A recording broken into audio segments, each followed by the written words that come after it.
Hey, y'all, and welcome back to the Find Your Edge podcast. I am your host, Coach Chris Newport, and I figured since so many people raced this past weekend, it would be a great opportunity today to talk all about race reports and debriefs.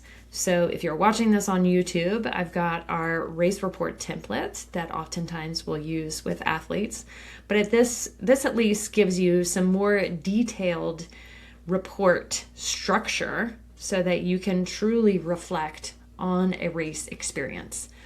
So many athletes I have found who race, they may be extraordinarily disappointed in themselves, and then they don't necessarily have any evidence to back up the disappointment when there wasn't necessarily a strategy or an expectation going into it. So this is the back end, the debrief part, but expecting that there should be a part on the front end to say, why am I doing this? What's my expectation? What are my goals for this event? And perhaps even some expected times. And that's what our coaches, I will have to say, are pretty darn good at in terms of supporting athletes in managing their expectations going into various events so that they can feel more calm, more confident, and just overall having a better time as they go into the event. So I'm going to walk you through this race report or debrief, and then I also want to provide you a couple of more specific examples of various athletes and their debriefs and what may have gone well and what may have needed some adjustments. So the first thing to ask yourself in your either pre-race report or post-race report is, number one, why this race? So what made you choose this particular race? What personal goals, challenges, or motivations were behind your decision? Was it part of a bigger season plan or just a one-off adventure? So thinking through those things and then looking at your training journey reflections. This is really important because I think that so many people don't necessarily do this, or if they feel like they performed not up to their hypothetical expectation, then they're not truly reflecting on evidence-based training journeys. So the questions here to ask are, how did your training go leading up to the race? What wins did you have? What potential struggles or setbacks did you have? What areas of improvement or skill development did you notice? And I'm going to talk about that in some of our examples. And then did you adjust your training due to injury, travel, or other life events? Because let's be honest, y'all, life is going to life. Like, that's just how it goes. So your training journey is exactly that.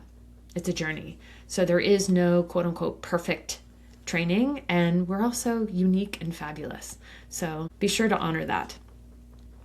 All right, so third thing that we liked to ask is, what are your pre-race preparation and logistics that you need to do?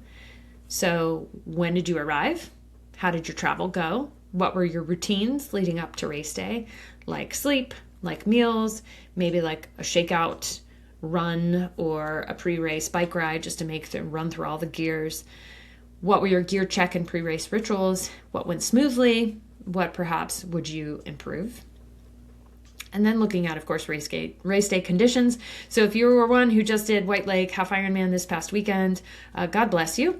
It rained the entire time. So certainly entering your weather, the terrain, the surface, the elevation, and anything unusual, delays, course changes, etc. If you did, in fact, do White Lake Half Ironman, the intention was for a 56 miles bike ride. And of course, it got shortened for safety of the athletes. So those are things to certainly write down on your debrief. And then we have the actual race breakdown. So if you are doing triathlon, swim, bike, and run, or if you're doing Humans of Steel, which is our race, which is the opposite, run, bike, and swim, or if you're just doing a running race or cycling race, whatever it is, break it down into each individual segment. So what was your course type? What was your distance and format? What were the water conditions? What was your starting strategy and pacing? Oh my gosh, can I tell you how important that is, pacing? Anything that may have surprised you, any key mental or physical wins, any gear issues or wins, any pacing or fueling, If you are doing triathlon, how did your legs feeling getting off the bike? Or again, if you're doing something like our Humans of Steel event, which is run, bike, swim, how did your legs feel coming off the bike while in the water? How'd your arms feel? Those types of things. And then any notes you want to take in terms of transitions, again, if it was a multi-sport event. Or I know some of these bigger marathons, you're having to take buses, you're having to wait for an extended period of time. So perhaps your breakfast is at 6 o'clock in the morning, but you don't start until 11. So there may be a gap there. So how did you handle that? So always great to take those notes to keep that in here. Next up is results and reflections. So what was your finish time? What was your goal time? What are things that you are most proud of? How did this race compare to your expectations? And is there anything you would have done differently? Then fueling and hydration notes, of course, one of my favorites. What was your plan for pre-race, during, and post-race fueling? What products or foods did you use? Did it work? Any GI issues, any cramping, any bonking, and anything you would change for next time? Perhaps it's related to the next one, which is gear and equipment notes. I had an athlete this week told me that he didn't quite clip his water bottle in completely into his aero bars and went over a bump and it nearly went like shooting out across the road. Luckily, he was able to catch it. But things like that, be sure that you hear that click when you put your water bottles into the actual holder. So that would certainly be a note that he would write. And then again, like I had alluded to, what were any gear or equipment notes? Was there anything specific that you used if you did multi-sport for swim, bike, or run? And if it gets more technical, if there were things, like I'll give you an example. I was at the Whitewater Triathlon this past weekend, and it was supposed to rain pretty consistently. It ended up being wet, but not overly muddy. But as a precaution, I dropped my tire pressure pretty significantly, and I'm so glad that I did that. So that would be in my post-race debrief. And then again, any nutrition setup, any transition setup, what worked well, what might need slight tweaking. And then getting down even deeper. So hopefully you guys are hanging with me with all these different questions. But these are important to note. Your strategy and execution. So this is oftentimes what people will leave out. And this is what I would have to say our coaches do really well with our athletes, is creating a pacing strategy, making sure that you have a plan for your nutrition and hydration. Maybe you even need to submit it to your coach. We do that as part of our fueling and hydration boot camp that's coming up. Were there any mental strategies that you used? And of course, I wish that Coach Carly would here to talk about all the wonderful sports psychology mental strategies. This isn't just a one-off thing. This is something that you need to practice, just like, swim, bike, run. Did you follow your plan? Did you adapt? Or a little bit of both? Number 10 is, what were the lessons you learned? So thinking about 2 to 3 takeaways that you'll potentially bring into your next race. So, and I really want you guys to try to give these some thoughts. Yes, I'm reading you these questions, but as I'm saying these, are there things coming up that perhaps wouldn't otherwise come up had you just done the race and been like, okay, that sucked, or that was great, or whatever, just kind of giving it a one-word label and then just moving on and not actually learning from it, because that's really what this process is all about. And then similarly, what did this race teach you about yourself? Were there any unexpected insights or aha moments? I love a good aha moment, you guys. And then what's next? So how does this race fit into your bigger season or your bigger goals? What might be the next race or challenge? And you may not be ready to answer that question yet, and that's okay. And write that down. I don't know what I'm going to do next. And then how has this experience shifted your mindset or your motivation?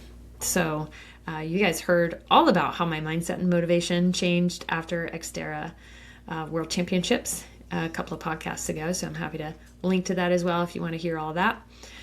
But then we've got a separate section that's for coach notes.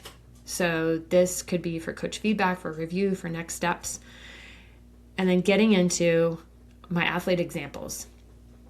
So every week, our coaches meet and review things like this. So we reviewed several athletes' performances from this past weekend in our meeting that we had this week. And then I'll give you another example of another athlete who recently did a race last month that perhaps that strategy was not fully executed and they felt the ensuing results. So Coach Notes goes even deeper. Now we get into some of the deeper analytics when we actually open up the workout file and see what were the expectations going in and then what were the analytics. So some of the things that we like to look for not only are some of the obvious ones like time, but also if we're looking at bike more specifically, if we're looking at power numbers, some of the things that we like to look at are normalized power, not just average power. We also look at something called intensity factor, and then we also look at something called variability index. So where did all those fit into the strategy that we were trying to execute going into the race? So the first athlete I want to give you an example of, and I'm going to leave all these folks nameless, but we have one athlete who is a newer athlete to triathlon in general, and certainly to the half iron distance or the 70.3 distance. She had a very specific strategy going in, and then we opened up, and granted she doesn't have power, so we were able to go off of her heart rate data. We went into our heart rate data for each the swim, bike, and run, and then we're able to look at the overall results from the race and be able to compare where she was in terms of the rest of the field. And then, of course, looking at USA Triathlon rankings or scores that are used for that particular race. And then seeing, was she able to actually execute that strategy? And based on her heart rate data, it was beautiful. Everything was super steady. There wasn't a lot of rises and falls. She executed the plan beautifully, spot on, and the analytics show it. So that was an example of going into some of the data on the coach's end and actually reviewing it. And then, of course, the coach is actually going to have some feedback for her on super kudos and, what's going to be next. Conversely, we had an athlete who recently did an Ironman event, and we were looking at his bike file and noticed that probably about 20 to 30% of his overall bike ride was spent in both heart rate and power rate in zones 4 and 5, which is an extraordinarily large amount of time to be spending in those higher zones considering the longer distance. And he sort of ran out of steam somewhere around maybe mile 16 or 17. There could have been other things going into play, some maybe musculoskeletal issues or previous injuries that were sort of flaring up. But I would argue that had we executed the strategy of the bike ride being in a certain normalized power, with the allowance of going into zone 4 or 5 being in a smaller percentage of the time. Sometimes you have to surge. So his variability index was very high, which means that you're sort of surging and slowing and surging and slowing. And of course, that's not an ideal strategy to be doing in something as long as Ironman. So considering that, how would we tweak his particular strategy going into his next race and also going into his training? So I also wanted to give you an example of my own experience with Whitewater Tri and my debrief. So when I went into my files, there were a couple of things that I specifically noted was my bike file and my run file. So we'll talk about the run one first. So I spent the majority of my heart rate zones in between zone 3 and zone 5 for a 4-mile run off the bike, which is, in my mind, a well-executed race to be able to do that shorter distance and execute it well. So that tells me I was sort of topping out on my cardiorespiratory fitness, and perhaps there could be some additional training measures if I wanted to dedicate more time to the run that I could, but certainly as expected on the run. The bike is a little bit of a different story. So if I look at my bike file, my zones were more like zone 2 and 3 and some into 4 and just like a little tiny amount into zone 5. So that tells me I have a bigger cardiorespiratory opportunity for doing that event. So then you start to ask, okay, well, what was holding this athlete back? And I can tell you very specifically, in my case, it would be mountain biking skills. So the greater skill set will allow for the cardiorespiratory engine to start to take off and do its thing. So that's certainly one thing that I have an opportunity to work on over the summer. And the other thing that tells me is nurturing that more zone 4 and zone 5 development on the bike, whether it be on the trainer or actually on that specific bike. So the trainer, I've got a road bike, and then I ride my mountain bike. So considering some of that discrepancy too. So some interesting information and comparison opportunities of how you can do your race debrief, and then what we're looking for as a coach perspective to see what are our areas of opportunity, what did we do well, and also considering how much fun did you have. So hopefully this was good information to see what are some of the things that you should add in your race debrief, in your race report, and also what are some of the things that we look at as coaches in terms of some of your analytics to give you an opportunity to be better, to have a good reflection on some of your experiences, and turn that hopefully into areas for opportunity and improvement for both you and for your coach if you have one. And certainly if you are looking for a coach and somebody to support you in this process of creating that strategy going into a race and being able to reflect and debrief in this sort of style, not only with your one particular coach, but also with a whole team of coaches. So that's where we really shine, and we would love to support you in that journey. So if you are interested in coaching, don't forget to head over to theenduranceedge.com/triathlon coaching. And yes, we work with triathletes and we also work with runners. So hopefully that was some good information for you to take into your season. Thank you guys so much for listening, and we will catch you next time on the Find Your Edge podcast.